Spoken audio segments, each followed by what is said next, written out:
La plantation Riverside s'étendait sur plus de 2000 acres le long du Mississippi. Charles Ashford l'avait hérité de son père 15 ans plus tôt, et depuis, il en avait fait l'une des propriétés les plus prospères de la région. Mais ce soir d'octobre 1855, ce n'était pas le coton qui préoccupait les 100 invités rassemblés dans le grand salon. C'était le bal annuel des Ashford, l'événement mondain le plus attendu de la saison. Les lustres en cristal de Bohême projetaient 1000 reflets dorés sur les robes de soie et les redingotes élégantes. L'orchestre jouait un quadrille, entraînant tandis que les domestiques circulaient avec des plateaux chargés de champagne français et de canapés raffinés. Parmi eux, Malik se déplaçait avec une discrétion qui venait de ses 32 années d'esclavage. Grand, les épaules larges malgré sa silhouette élancée, il avait appris très jeune à se faire invisible dans la grande maison. Victoria Ashford, née Cunningham de la Nouvelle-Orléans, trônait au centre de l'attention. À 28 ans, elle incarnait la beauté sudiste avec ses cheveux auburn relevés en chignon complexe, sa robe de velours émeraude et son sourire calculé. Elle riait trop fort aux plaisanteries des hommes, buvait trop de champagne et lançait des regards assassins à toute femme qui osait attirer l'attention de son mari. Charles, lui, restait en retrait. À 40 ans, cet homme aux traits sévères préférait les discussions sur les récoltes aux mondanités. Il observait sa femme avec une expression que Malik connaissait bien après 10 ans de service dans la grande maison, une lassitude mêlée de résignation. Malik remplissait les coupes vides avec la précision d'un horloger. Il avait été vendu à la plantation à l'âge de 22 ans, arraché à sa famille en Virginie. Mais Charles lui avait accordé un privilège rare, retrouver sa femme Zara et leurs 2 enfants. Rachetés 3 ans plus tard, cette dette silencieuse liait Malik à son maître d'une manière que peu d'esclaves connaissaient. Vers 11 heures du soir, l'incident éclata. Victoria venait de vider sa 6e coupe de champagne lorsqu'elle fit volte-face pour répondre à une remarque de Margaret Whitfield, l'épouse du juge. Son bras heurta le plateau que Malik tenait à hauteur d'épaule. Le cristal vola en éclats. Le vin rouge se répandit en cascade sur le devant de sa robe de velours. Le silence tomba comme une guillotine. L'orchestre s'arrêta au milieu d'une mesure. 100 paires d'yeux se tournèrent vers la scène. Espèce d'imbécile, le cri de Victoria déchira le silence. « Regarde ce que tu as fait !» Malik baissa immédiatement la tête. « Pardonnez-moi, madame. Je... » « Tais-toi !» Elle s'avança vers lui, le champagne rendant sa démarche incertaine. « Tu as ruiné ma robe. Cette robe vient de Paris. Elle vaut plus que toi et toute ta famille réunie. » Charles fit un pas en avant. Victoria, ce n'était qu'un... « Ne le défends pas !» Elle se tourna vers son mari avec une rage qui surprit même les invités habitués à ses excès. « Ces gens sont des animaux. Il faut leur apprendre le respect. » Plusieurs femmes détournèrent le regard. Les hommes échangèrent des coups d'œil embarrassés. Même dans le Mississippi de 1855, cette violence verbale publique dépassait les limites de la bienséance. Victoria attrapa Malik par le col de sa chemise blanche impeccable. « À genoux !» Il s'exécuta sans résistance. La survie dans ce système exigeait l'effacement total de son orgueil. Zara et leurs enfants dormaient dans les quartiers des esclaves. Leur sécurité dépendait de son obéissance. « Maintenant, nettoie !» Elle désignait la tache sur sa robe et les débris de cristal au sol. « Avec tes mains. Ramasse chaque morceau de verre. Donne. » Malik tendit la main vers les éclats. Le silence dans le salon était devenu insupportable. Il ramassa les morceaux un par un, sentant le sang couler de ses doigts coupés. Personne ne parlait. Personne n'intervenait. Plus vite. Victoria lui donna un coup de pied dans les côtes, juste assez fort pour le faire chanceler. Quelques invités eurent un mouvement de recul. Margaret Whitfield porta sa main à sa bouche. Quand Malik eut fini de ramasser les débris, Victoria le gifla avec une violence qui fit claquer sa bague contre son visage. « Sors de ma vue, et que je ne te revoie pas ce soir. » Il se releva, garda la tête baisse et quitta le salon. Derrière lui, l'orchestre reprit maladroitement un air de valse. Les conversations reprirent, forcées, trop joyeuses. Mais le bal était gâché. Les invités commencèrent à se retirer dans l'heure qui suivit, prétextant la fatigue ou des obligations matinales. Dans les quartiers des esclaves, Malik retrouva Zara, qui l'attendait devant leur cabane. Elle vit le sang sur ses mains et la marque rouge sur sa joue. « Qu'est-ce qu'elle t'a fait ?»« Rien que je n'ai déjà enduré. » Il entra dans la cabane, où leurs 2 enfants dormaient sur leur paillasse. Mais quelque chose ne va pas avec cette femme, Zara. Quelque chose au-delà de sa méchanceté ordinaire. Malik ne dormit pas cette nuit-là. Allongé sur sa couche inconfortable, il fixait le plafond de bois brut en repensant aux derniers mois. L'humiliation du bal n'était que la goutte qui faisait déborder le vase. Depuis 1 an, Victoria était devenue de plus en plus instable, de plus en plus cruelle. Mais surtout, il y avait ces nuits étranges. Cela avait commencé l'hiver précédent. Malik travaillait tard dans la grande maison, cirant l'argenterie après un dîner. Vers minuit, il avait vu Victoria descendre l'escalier, vêtue d'une simple robe de coton et d'un châle sombre. Elle s'était glissée par la porte de derrière sans un bruit. La première fois, il avait pensé qu'elle allait simplement prendre l'air, mais elle était rentrée 2 heures plus tard, les joues rouges, les cheveux défaits. Il avait fait semblant de dormir près de la cheminée de la cuisine, où les domestiques de la maison sommeillaient parfois. Puis cela s'était reproduit. 1 fois par semaine, parfois 2. Toujours tard dans la nuit, toujours ce même air furtif. Et le lendemain, elle prétendait avoir des migraines, s'enfermait dans ses appartements jusqu'à midi, refusait de voir quiconque. Charles ne semblait rien remarquer. Il passait ses soirées dans son bureau à examiner les comptes de la plantation, fumant son cigare et buvant son whisky. Il se couchait bien avant sa femme et se levait à l'aube pour superviser les travaux dans les champs. Mais Malik, lui, voyait tout. Dans une plantation, les esclaves de maison devenaient les témoins invisibles de toutes les failles, de tous les secrets. Il développait un 6e sens pour détecter les tensions, les mensonges, les trahisons. C'était une question de survie. Le lendemain du bal, Malik reprit son service comme si rien ne s'était passé. Ses doigts bandés rendaient en certaines tâches difficiles, mais il ne se plaignit pas. Charles le croisa dans le couloir vers 10 heures et s'arrêta. Pour hier soir, il sembla chercher ses mots. « Ma femme avait trop bu. Ce n'est pas une excuse, mais... » « Vous n'avez pas à vous excuser, maître Ashford. » Malik garda les yeux baissés. « Je suis à votre service. » Charles hocha la tête, mal à l'aise, et continua son chemin.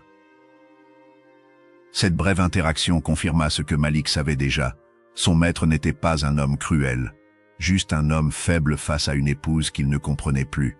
Victoria ne quitta pas ses appartements de la journée. Vers 8 heures du soir, Malik servit le dîner à Charles qui mangea seul dans la grande salle à manger. Le silence de la maison était oppressant après le tumulte du bal.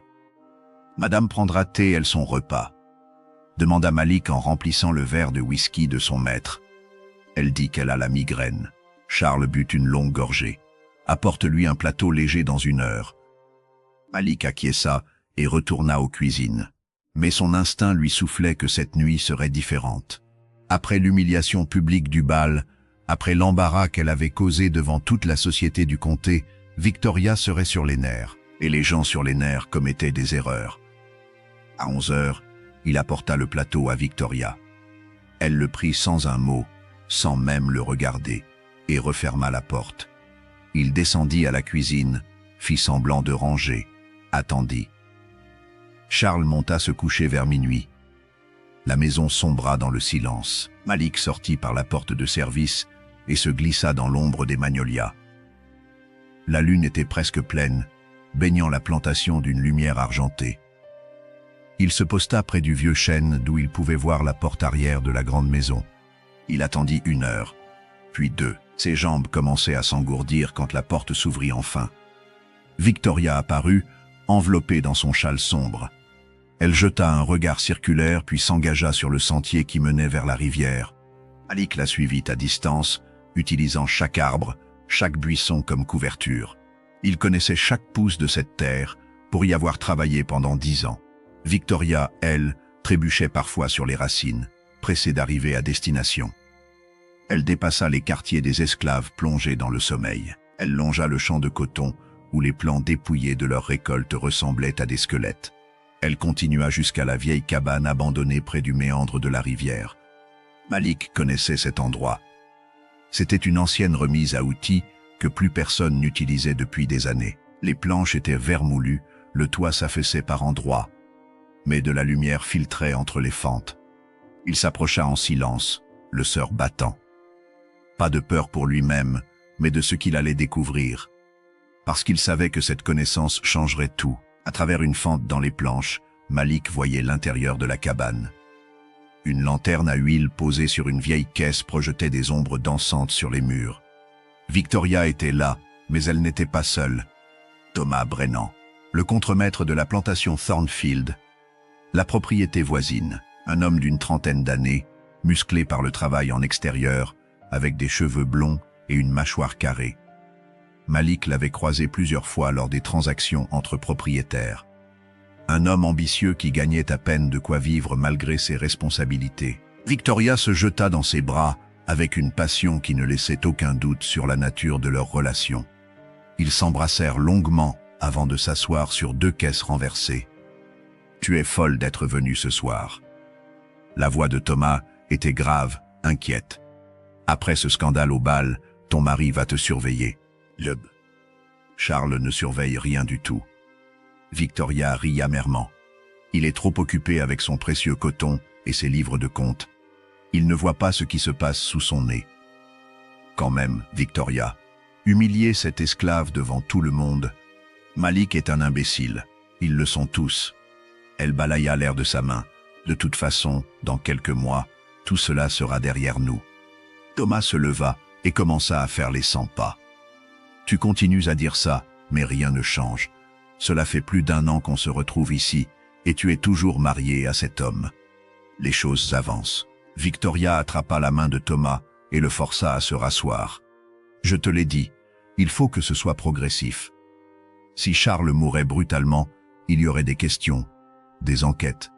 Mais s'il dépérit lentement, si sa santé se dégrade sur plusieurs mois, le sang de Malik se glaça dans ses veines. Il se colla davantage contre la paroi de la cabane, retenant son souffle. L'arsenic que tu m'as procuré fonctionne parfaitement. Victoria parlait avec le détachement de quelqu'un qui discute de la météo. Je mets une petite dose dans son whisky chaque soir. Il est déjà plus fatigué qu'avant, tu as remarqué, il tousse plus souvent. Le médecin parle de faiblesse des poumons. Mon Dieu, Victoria. Thomas se passa la main dans les cheveux. Quand tu m'as parlé de ce plan, je pensais que tu plaisantais. Tu veux l'argent ou pas? Elle se leva, agacée. Cette plantation vaut une fortune. Une fois Charles mort, j'hérite de tout. Nous vendons Riverside, nous partons pour la Californie ou l'Oregon, nous recommençons une nouvelle vie. Loin d'ici, loin de tous ces gens. Et combien de temps encore? 2 mois, peut-être 3. Victoria caressa le visage de Thomas.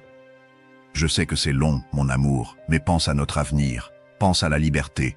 Plus besoin de nous cacher, plus besoin de ces rendez-vous nocturnes sordides. Je ne sais pas si je peux continuer à te voir empoisonner cet homme. Tu n'as pas le choix. La voix de Victoria se durcit. Tu es complice maintenant. Si je tombe, tu tombes avec moi. Et puis, ne fais pas comme si Charles était un saint. C'est un propriétaire d'esclaves, un homme qui achète et vend des êtres humains comme du bétail. C'est différent. C'est le système dans lequel nous vivons tous, justement. Alors arrête de te donner des airs moralisateurs et tiens-toi au plan. Ils continuèrent à discuter pendant 1 heure encore, mais Malik n'écouta plus, il avait entendu assez. Il s'éloigna aussi silencieusement qu'il était venu et retourna vers les quartiers des esclaves. Zara l'attendait, inquiète. « Où étais-tu » ? J'ai découvert quelque chose. Il s'assit lourdement sur leur lit. Quelque chose de terrible. Il lui raconta tout, les rendez-vous nocturnes, la liaison avec Thomas Brennan, le plan pour empoisonner Charles. Zara l'écouta, les yeux écarquillés d'horreur. « Qu'est-ce que tu vas faire ?»« Je ne sais pas. » Malik se prit la tête entre les mains. « Si je me tais, Maître Ashford meurt, mais si je parle, il pourrait te tuer, ou te vendre, ou vendre nos enfants. Je sais. » Il leva les yeux vers sa femme. « Mais je ne peux pas laisser un homme mourir alors que j'ai le pouvoir de l'arrêter. » même si cet homme te possède, même si cet homme pourrait nous séparer demain s'il le voulait. Charles n'est pas un mauvais maître, Zara. Tu le sais, il nous a permis de rester ensemble quand d'autres nous auraient séparés. Il traite ses esclaves mieux que la plupart. Ce n'est pas de la bonté peut-être, mais ce n'est pas de la cruauté gratuite non plus. Zara s'assit à côté de lui. Et si Victoria hérite vraiment, qu'est-ce qui nous arrivera? Elle vendra tout, la plantation, les esclaves, tout. Nous serons dispersés aux quatre vents. Nos enfants, il ne finit pas sa phrase. Ils restèrent silencieux un long moment, écoutant la respiration régulière de leurs deux enfants endormis. Dehors, un hibou ulula dans la nuit. Le Mississippi coulait inexorablement vers le sud, indifférent aux drames humains qui se jouaient sur ses rives. « Tu as déjà pris ta décision, pas vrai ?» murmura finalement Zara. « Oui. » Malik l'a pris dans ses bras. « Que Dieu me pardonne, mais oui. » Malik passa le reste de la nuit à planifier ce qu'il allait dire. Chaque mot devait être pesé, chaque phrase calculée. Un esclave qui accusait une femme blanche de tentative de meurtre risquait bien plus que le fouet. Il risquait la corde. Mais il avait un avantage, des preuves.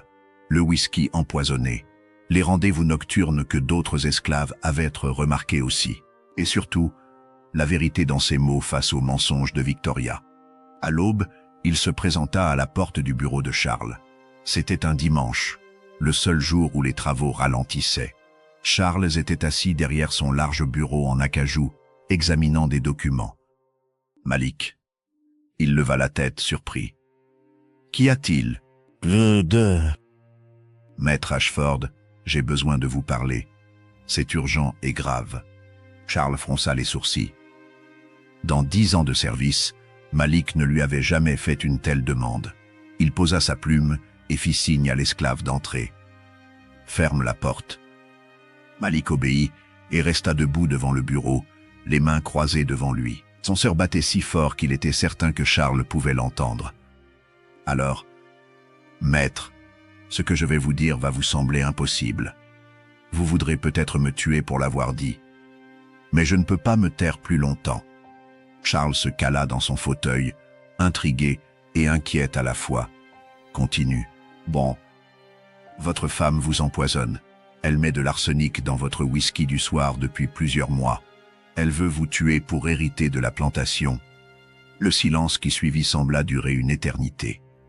Le visage de Charles passa du blanc au rouge, puis de nouveau au blanc. Ses mains se crispèrent sur les accoudoirs du fauteuil. « Tu oses !» Sa voix tremblait de rage contenue. « Tu oses accuser ma femme de... » Elle a un complice. Thomas Brennan, le contremaître de la plantation Thornfield. Ils se retrouvent la nuit dans la vieille cabane près de la rivière. Ils sont amants depuis plus d'1 an. « Assez !» Charles se leva brusquement, faisant tomber sa chaise. « Je devrais te faire fouetter jusqu'à ce que mort s'ensuive pour de telles calomnies. » « Alors faites-le. » Malik ne bougea pas, soutenant le regard de son maître. « Mais avant, faites analyser votre whisky.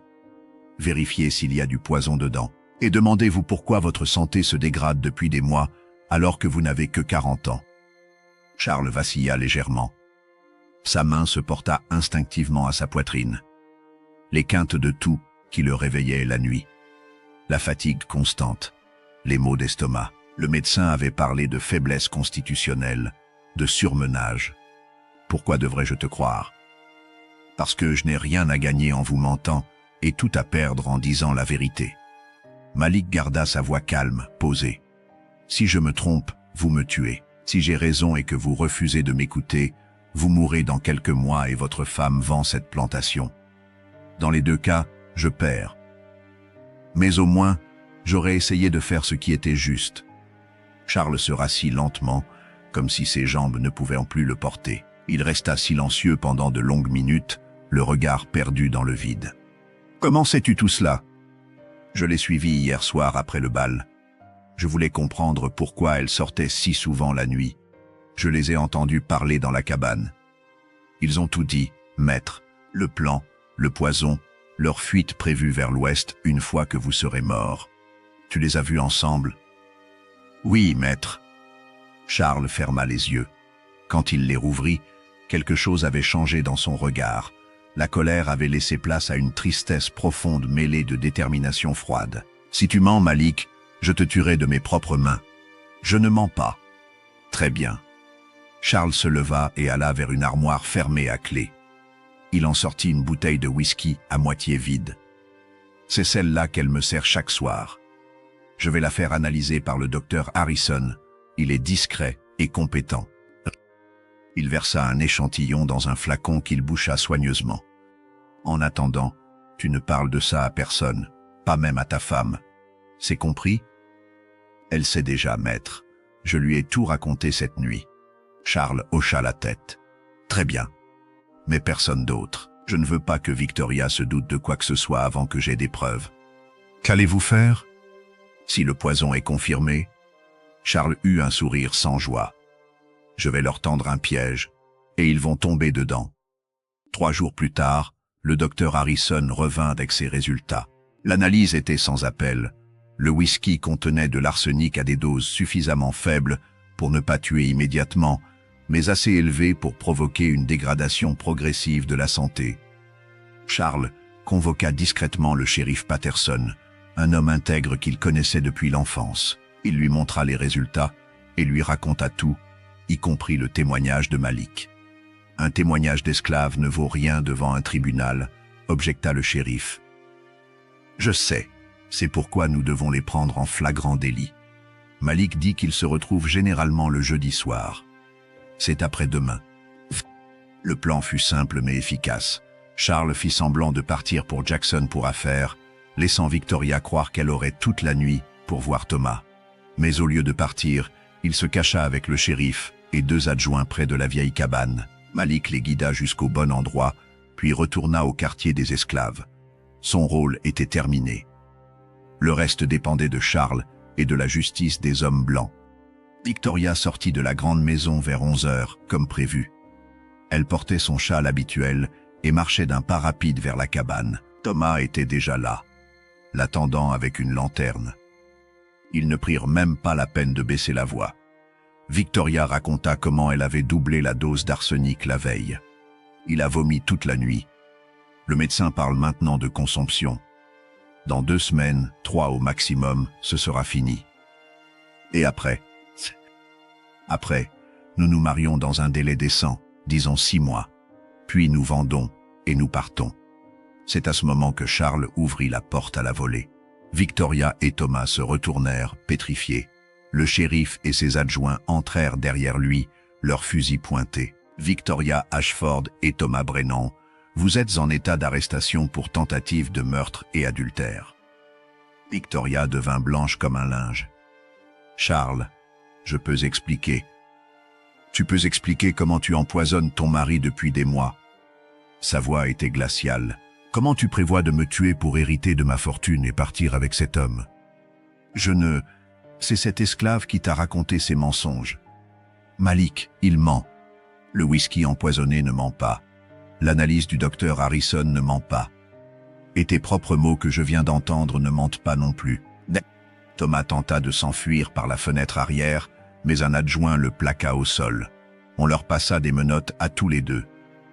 Victoria hurla, pleura, menaça, supplia.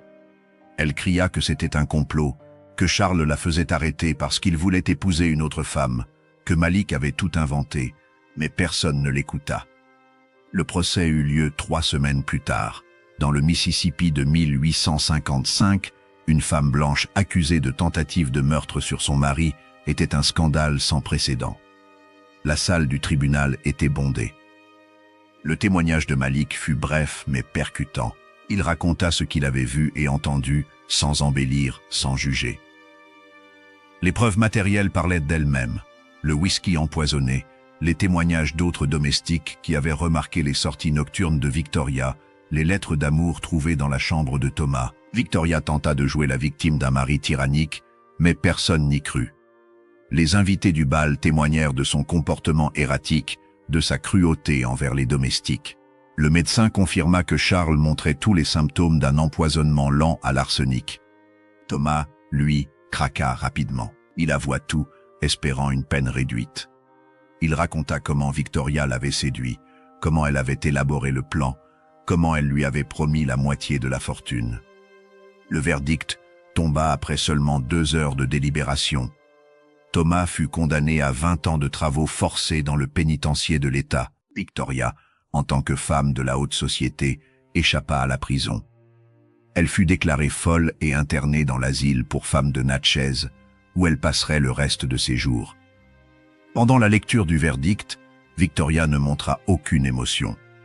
Elle fixait Charles avec une haine si pure qu'il en frissonna, puis on l'emmena, et il ne la revit jamais. 1 mois après le procès, Charles convoqua Malik dans son bureau. L'esclave entra, s'attendant à recevoir sa nouvelle affectation maintenant que la poussière était retombée. « Assieds-toi. » Malik hésita, puis s'assit sur le bord de la chaise face au bureau. Un esclave ne s'asseyait jamais en présence de son maître. Charles poussa des papiers vers lui. « Sais-tu ce que c'est ?»« Non, maître. Ce sont tes papiers d'affranchissement, et ceux de Zara, et de tes 2 enfants. Vous êtes libre. » Malik regarda les documents sans comprendre. Les mots dansaient devant ses yeux. Libre, Zara libre. Ses enfants libres. « Je ne peux pas te rendre les années perdues, » continua Charles. « Je ne peux pas effacer le système dans lequel nous vivons. Mais je peux faire ça. Tu m'as sauvé la vie, Malik. Tu as risqué tout ce que tu avais pour dire la vérité. Peu d'hommes, blancs ou noirs, auraient eu ce courage. Je ne sais pas quoi dire. Ne dis rien. » Charles se leva et tendit la main. Après un instant d'hésitation, Malik la serra. « J'ai aussi arrangé quelque chose d'autre. Il y a un atelier de menuiserie en ville qui cherche un artisan qualifié. J'ai parlé de toi au propriétaire. Le travail est à toi si tu le veux. » Les semaines qui suivirent furent un tourbillon. Malik et sa famille quittèrent la plantation Riverside pour s'installer dans une petite maison en ville. C'était modeste, 2 pièces seulement, mais c'était à eux. Leurs enfants pourraient aller à l'école. Zara trouva du travail comme couturière. Charles, lui, ne se remaria jamais. Il continua à gérer sa plantation, mais quelque chose avait changé en lui. Il traita ses esclaves restants avec plus de considération, accorda plus de liberté. Certains disaient que la trahison de Victoria l'avait brisé. D'autres pensaient qu'elle lui avait ouvert les yeux. 3 ans après le procès, Victoria mourut à l'asile. Les gardiens dirent qu'elle avait cessé de manger, refusant toute nourriture pendant des semaines jusqu'à ce que son corps abandonne. Charles ne se déplaça pas pour l'enterrement. Malik, lui, prospéra. Son atelier de menuiserie devint réputé dans tout le comté. Ses enfants grandirent en hommes et femmes libres, un privilège inestimable dans le Mississippi d'avant-guerre. Il resta en contact avec Charles, une amitié étrange née des circonstances les plus improbables. Quand la guerre civile éclata en 1861, Malik avait 42 ans. Il vit le monde qu'il avait connu se déchirer et s'effondrer. Charles perdit sa plantation dans les combats. Beaucoup d'esclaves furent libérés, mais beaucoup moururent aussi. Malik vécut jusqu'en 1889. Sur son lit de mort, entouré de ses petits-enfants, il raconta une dernière fois l'histoire de cette nuit où il avait suivi sa maîtresse jusqu'à la cabane. L'histoire de comment un acte non-humiliation avait déclenché une chaîne d'événements qui avait changé sa vie à jamais. Était-ce le bon choix? Lui demanda son fils aîné. Malik réfléchit longuement avant de répondre. Je ne sais pas s'il y avait un bon choix, mais c'était le choix que je pouvais vivre avec moi-même. Et ça, personne ne pouvait me l'enlever. L'histoire de Malik et Victoria nous révèle des vérités intemporelles sur la nature humaine et la dignité face à l'adversité. Le courage ne se manifeste pas toujours dans les grandes batailles ou les gestes héroïques spectaculaires. Parfois, il réside dans la décision d'un homme de faire ce qui est juste même quand tout le système est contre lui. Malik aurait pu choisir le silence. Après tout, pourquoi risquer sa vie et celle de sa famille pour sauver son oppresseur? Cette question résonne encore aujourd'hui dans nos propres dilemmes moraux. Mais Malik comprit quelque chose de fondamental. Son humanité ne dépendait pas de la façon dont les autres le traitaient, mais de la façon dont il choisissait d'agir. L'humiliation publique au bal aurait pu le remplir de haine et de désir de vengeance. Au lieu de cela, elle révéla son caractère véritable. Il vit au-delà de sa propre souffrance pour reconnaître un mal plus grand se déroulant sous ses yeux. Victoria, elle, incarne la corruption que le pouvoir et le privilège peuvent engendrer.